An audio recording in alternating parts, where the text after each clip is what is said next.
संत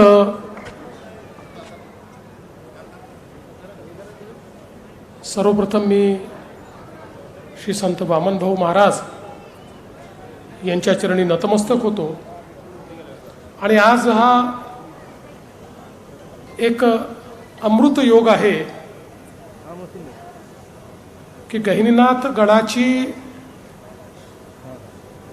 परंपरा ज्यांनी सुरू केली त्या संत वामनभाऊ महाराज यांच्या 50व्या पुण्यतिथीच्या वर्षी 94वा नारळी सप्ताह हा तीच परंपरा अतिशय समर्थपणे चालवणारे हरिभक्त परायण विठ्ठल महाराज यांच्या जन्मगावी म्हसोबाची वाडी या ठिकाणी होतोय आणि या अमृत योगात आपण सगळे या ठिकाणी उपस्थित आहोत। ही खरोखर एक प्रकारे आपल्या सगळ्यांना श्री संत वामनभाऊंचाच हा आशीर्वाद आहे असं मी या ठिकाणी म्हणतो। आज या सप्ताहाच्या निमित्ताने मंचावर उपस्थित असलेल्या राज्याच्या पर्यावरण मंत्री सौ पंकजाताई मुंडे, सोबतच उपस्थित असलेले आमदार माजी मंत्री धनंजय मुंडेजी, आमदार सुरेश धसजी, माजी मंत्री जयदत्तअण्णा क्षीरसागरजी, श्री शंकर देशमुख, श्री प्रतापदादा ढाकणे, श्री साहेबराव दरेकरजी, बाळासाहेब आजबेजी, भीमराव धोंडेजी आणि अर्थातच ज्यांचा आशीर्वाद घेण्याकरता आपण सगळे या ठिकाणी आहोत ते हवप विठ्ठल महाराज आणि उपस्थित म्हसोबाची वाडी आणि आसपासच्या सगळ्या जिल्ह्यातून गावातून या ठिकाणी उपस्थित असलेल्या माझ्या सर्व माता भगिनी आणि बंधूंनो, मला अतिशय आनंद आहे की आज या सप्ताहाच्या निमित्ताने उपस्थित राहण्याची संधी मला मिळाली। मागच्या वर्षी पारगावच्या सप्ताहामध्येच विठ्ठल महाराजांनी माझ्याकडनं कबूल करून घेतलं होतं की पुढच्या वर्षीच्या सप्ताहाला म्हसोबाच्या वाडीला मी येईल आणि आपलं निमंत्रण 1 वर्षापूर्वीच या ठिकाणी प्राप्त झालं होतं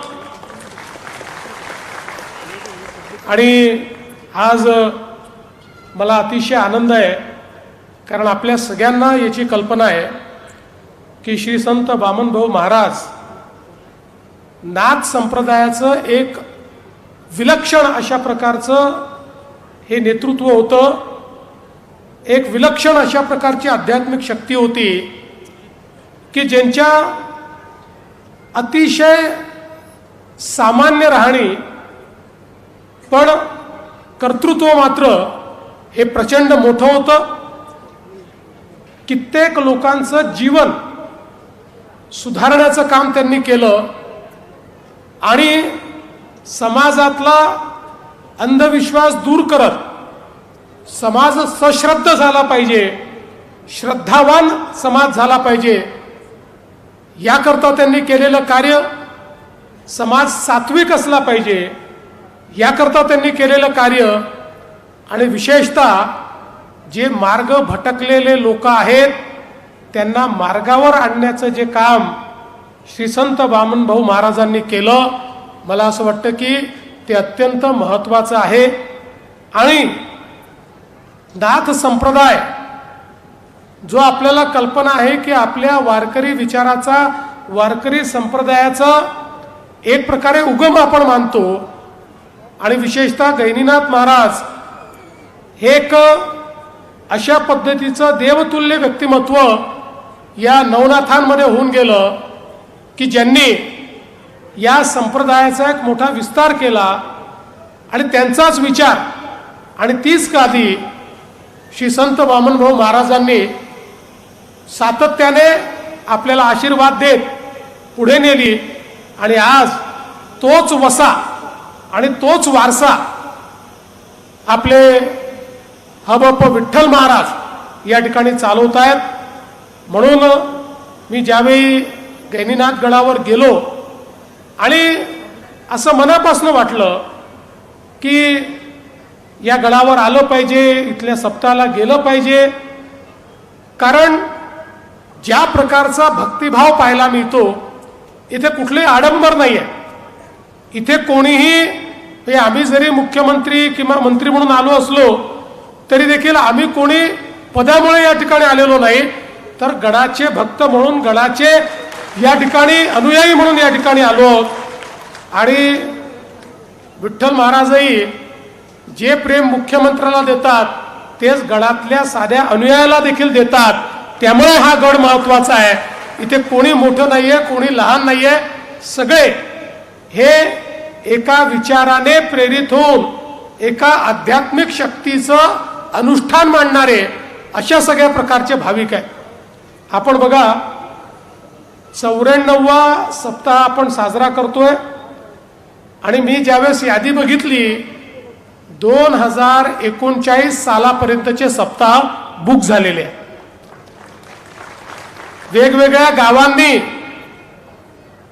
यापूर्वीच 2039 पर्यंतच्या सप्ताहाचे नारळ हे त्या ठिकाणी ऍडव्हान्स बुकिंग करून टाकलेले आहेत. हे असं जगात कुठेच तुम्हाला पाहायला मिळणार नाही की इतके वर्षापूर्वी गावं, आमच्या गावामध्ये हा सप्ताह घ्या. म्हणजे आता मसोबाची वाडी हे छोटंसं गाव आहे, पण एवढ्या छोट्याशा गावाने इतका मोठा सप्ताह घ्यायचा, सगळ्या व्यवस्था करायच्या, सर्व लोकांना निमंत्रित करायचं, त्यांचा पाहुणचार प्रसाद सगळ्या गोष्टी करायच्या. ही जी शक्ती आहे हीच खऱ्या अर्थानं समाजाला एकरूप ठेवणारी शक्ती आहे, समाजाला बळ देणारी शक्ती आहे. आणि विविध समाजाचे लोक हे एकत्रित ज्यावेळेस येतात आणि अशा पद्धतीनं एक आध्यात्मिक बैठक ही त्यांच्यामध्ये जेव्हा तयार होते, मला असं वाटतं की त्याच वेळी खऱ्या अर्थानं एक सश्रद्ध समाज हा आपण तयार करत असतो. विशेषतः मी मागे उल्लेख केला की भाविकांची जी शिस्त आहे ती इतकी महत्वाची आहे. मी गडावर नेहमी बघितलं की सगळ्या गोष्टी अतिशय शिस्तीत होतात. पंक्ती बसल्या त्याही शिस्तीत होतात, कीर्तन तेही शिस्तीत होतं, जो काही आपला त्या ठिकाणी फुलं टाकण्याचा जी आपली प्रथा आहे ती अतिशय शिस्तीत होते. ही मला असं वाटतं की एक अत्यंत हे गैनीनाथ गडाचं वेगळेपण आहे जे आपण सगळ्या भाविकांनी जोपासलेलं आहे.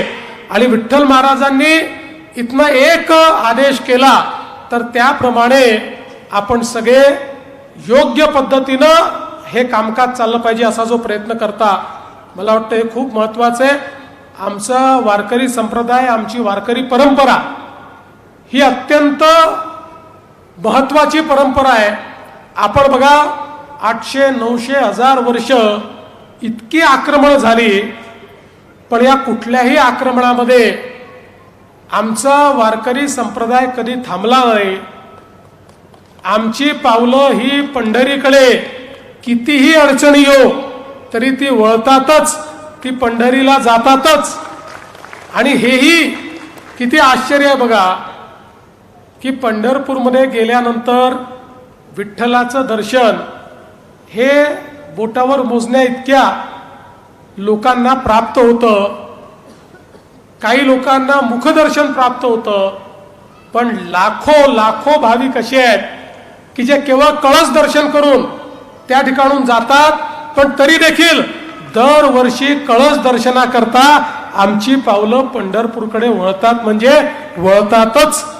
आणि म्हणून मला या ठिकाणी विठ्ठल महाराजांनी सांगितलं की शेवटी वारकरी संप्रदायाचे अर्धव्यू म्हणून ज्या गैनीनाथ महाराजांकडे आपण बघतो, त्यांच्या गळावरनं जी दिंडी पंढरपूरला जाते त्या दिंडीकरता जो रस्ता आहे तो चांगला करून द्या. त्या संदर्भात आता सगळ्या व्यवस्था केल्या आहेत, त्याचा आपण एस्टिमेट तयार केला आहे. निश्चितपणे आपण तो रस्ता येत्या काळामध्ये हातामध्ये घेऊ. आणि आता तर ही आनंदाची गोष्ट आहे की पंढरपूरला गैनीनाथ गडाची स्वतःची जागा झालेली आहे आणि ती अजून त्याचा विस्तार होणार आहे. आणि पुढे मला असं वाटतं की खूप मोठ्या प्रमाणात चांगल्या व्यवस्था या पंढरपूरला त्या ठिकाणी होतील. पण मी आज एवढंच सांगतो, गडाचा विषय असेल किंवा पंढरपूरच्या रस्त्याचा विषय असेल, हे सगळे विषय हे निश्चितपणे मुख्यमंत्री म्हणून नाही तर या गडाचा एक भक्त म्हणून मी त्या ठिकाणी पूर्ण करण्याचा प्रयत्न करीन. ज्या प्रकारे पंकजाताईंनी किंवा धनंजयजींनी सांगितलं त्या प्रकारे आम्ही सगळे मिळून ही जी काही आपली परंपरा आहे ती परंपरा पुढे नेण्याचा प्रयत्न करू.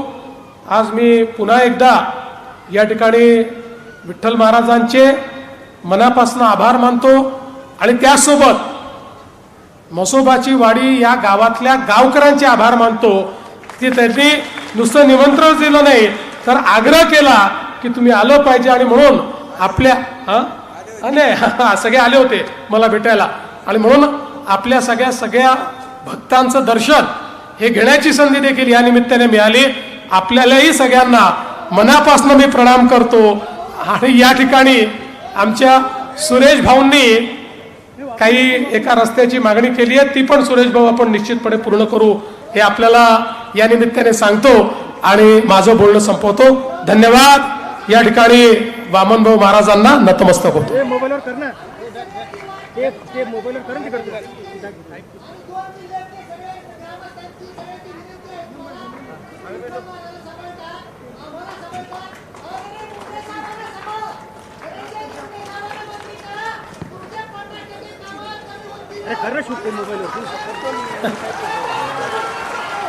चला, सगळ्यांना खूप खूप धन्यवाद.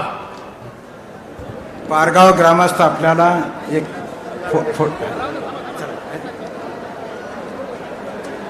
चला लोक